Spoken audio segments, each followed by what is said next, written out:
सो hey guys, कैसे हैं आप लोग। आई होप अच्छे होंगे। आप लोग के कमेंट्स आ रहे थे कि यूजीसी नेट से रिलेटेड वीडियोस बनाने के लिए।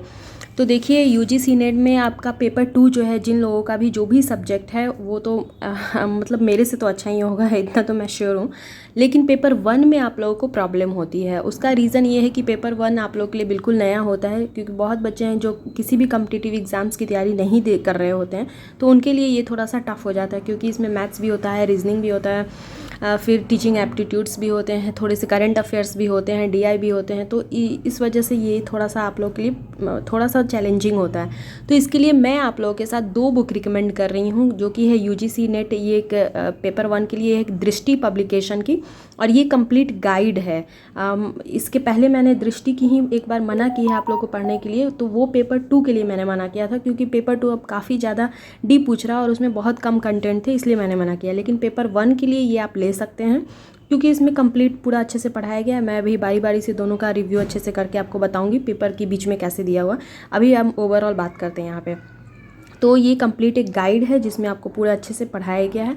दूसरा है आपका एनटीए यूजीसी नेट का यूथ कंपटीशन पेपर 1 का। ये तो यूथ कंपटीशन का है, और इसमें क्या है, आपके जो भी प्रीवियस ईयर के क्वेश्चन पूछे गए हैं वो सारा इसमें दिया हुआ है। 18 सेट से आप जैसे देख सकते हैं, इस पर लिखा हुआ है। और इसमें क्या है कि आपको कंप्लीट डिटेल में इसका सॉल्व करके दिया गया है। तो ये भी बहुत अच्छा है। जिन बच्चों को मैथ्स में प्रॉब्लम है, रीजनिंग का क्वेश्चन नहीं बन रहा है, या फिर डीआई में प्रॉब्लम है, तो इसमें सॉल्व करके भी बताया गया है। तो वो भी आप लोग के लिए बहुत अच्छी है। और साथ में प्रीवियस ईयर करना किसी भी एग्ज़ाम को क्रैक करने के लिए बहुत ज़्यादा इंपॉर्टेंट है, क्योंकि एक तो जो भी बिगनर्स होते हैं उनको ये नहीं पता होता है कि क्वेश्चन कैसा पूछा जाएगा, क्या लेवल होगा, या फिर कैसे फॉर्मेट क्या होगा। तो इस वजह से भी पीवाईक्यू कोई भी एग्ज़ाम अगर आप देने जा रहे हैं तो उस पेपर का पीवाईक्यू ज़रूर से ज़रूर सॉल्व करके जाएँ, पहले से जो भी हुआ है उनका देख ले। चाहे आप कोई भी एग्ज़ाम देना है, इवन जो लोग आईएएस यूपीएससी की प्रिपरेशन करते हैं ना, वो भी प्रीवियस ईयर के क्वेश्चन बना के जाते हैं। तो ये दोनों बुक आपको ज़रूर लेना है, मैं रिकमेंड करूँगी।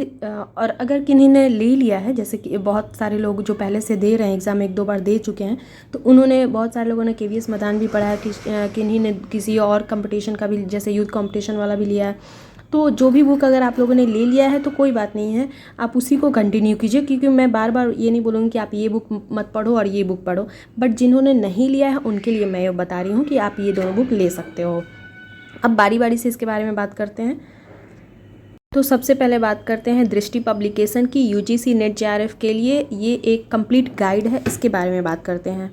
तो जैसे ही हम उसको ओपन करते हैं, यहाँ पे देखिए ये पूरी यूनिट वाइज आपको स्टार्टिंग से पूरा अच्छे से पढ़ाया गया है। जैसे टीचिंग एप्टीट्यूड है, तो इसको आप लाइन बाय लाइन, इसको एक एक वर्ड को इसमें बहुत अच्छे से एक्सप्लेन करके, इवन डायग्राम बना के भी इसको अच्छे से उन लोगों ने कवर किया है, जहाँ से पढ़ के आप आसानी से, क्या होता है ना, कॉन्सेप्ट समझना बहुत ज़्यादा ज़रूरी है। हालांकि मैंने इनमें से कोई बुक नहीं पढ़ा था, प्रीवियस ईयर क्वेश्चन मैंने किए थे, लेकिन मैं हिंदी वाला बुक नहीं पढ़ी थी, मैंने इंग्लिश में बुक लिया था, क्योंकि मैं पेपर 1 इंग्लिश में ही बनाती हूँ।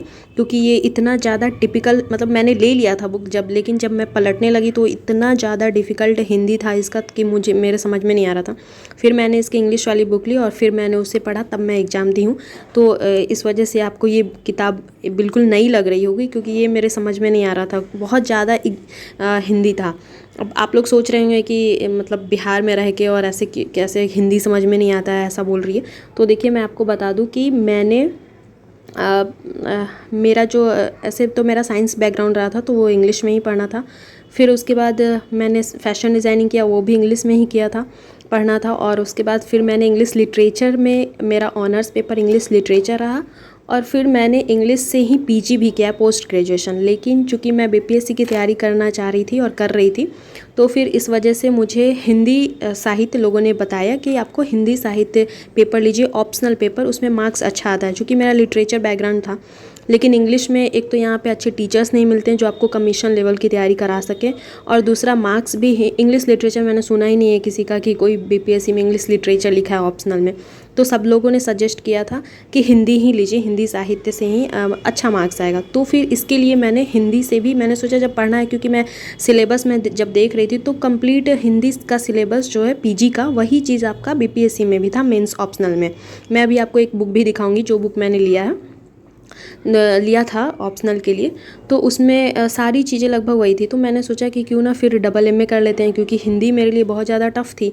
तो मैंने सोचा कि जब तक मैं PG करूँगी तब तक मेरा हिंदी भी अच्छा हो जाएगा, इसलिए मैंने फिर से हिंदी से PG कर लिया। और ये देखिए आप, इसमें क्या है कि आपका एक पूरा टॉपिक पढ़ाने के साथ आपको उससे रिलेटेड जो भी एग्जाम्स में क्वेश्चन पूछे गए हैं वो सारे यहाँ पे दे दिए गए हैं, जिससे कि आपको आसानी होगा। तो अब बात करते हैं यूथ कंपटीशन की प्रीवियस ईयर क्वेश्चंस की। आप इसकी जगह पे घटना चक्र के भी ले सकते हैं, लेकिन क्या होता है घटना चक्र में तो बहुत मोटा हो जाता है, और क्या है हमारे दिमाग पे एक साइकोलॉजिकल इफेक्ट भी पड़ता है कि जो भी अगर देखें पतली चीज़ें हम लोग को लगता है कि अच्छा ये तो मैं कर लूँगी, और जो थोड़ी सी मोटी बुक होती है तो हम लोग को लगता है अरे यार इसको तो बहुत टाइम लगेगा, तो फिर हम लोग देख देख के भी छोड़ देते थे। इसलिए मैं आप लोग के लिए पतली से पतली बुक चाहती हूँ कि आप उसको, और इसमें भी सारे कुछ दिए हुए हैं, तो फिर टेंशन क्यों लेना है, क्यों हम इतनी मोटी किताब लें, क्योंकि 5 साल के ही क्वेश्चन करने होते हैं। आपको ज़रूरत नहीं है कि आप 10 साल का क्वेश्चन लगा के जाओ, क्योंकि तब का पैटर्न भी अलग होता है और अब का जो लेटेस्ट ट्रेंड चल रहा है उसी के अकॉर्डिंग आपको प्रैक्टिस भी करनी चाहिए।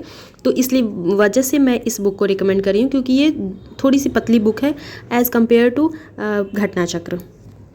इस बुक में भी आपके सारे यूनिट्स पहले आप देख सकते हैं कि अच्छे से बताया गया है, और उसके बाद जो भी एग्ज़ाम में आपके क्वेश्चन देखिए पहले यूनिट वाइज इसमें बता दिया गया कि कौन कौन से यूनिट आपके रहने वाले एग्ज़ाम में, और फिर उससे रिलेटेड आपका जो भी एग्ज़ाम में क्वेश्चन, ये जून 2023 के क्वेश्चन से देखिए पूरा DI आपको बताया गया, पूरा एक एक क्वेश्चन यहाँ पे देख सकते हैं आप कैसे सॉल्व करके बताया गया है। तो इस वजह से भी ये बुक मुझे काफ़ी अच्छी लगी। और सबसे बड़ी बात है कि देखिए इसमें 18 सेट है, 18 सेट आप 18 दिन में ख़त्म कर सकते हैं, और 50 क्वेश्चन बनाने में ज़्यादा टाइम नहीं लगता है। आप चाहे तो 9 दिन में भी, आप 10 दिन में इसको ख़त्म कर सकते हैं, आप एक दिन में 2-2 सेट बना के। तो क्योंकि पतली सी बुक है, 18 सेट है, आपको वही बनाना और एक एग्ज़ाम के लिए काफ़ी है।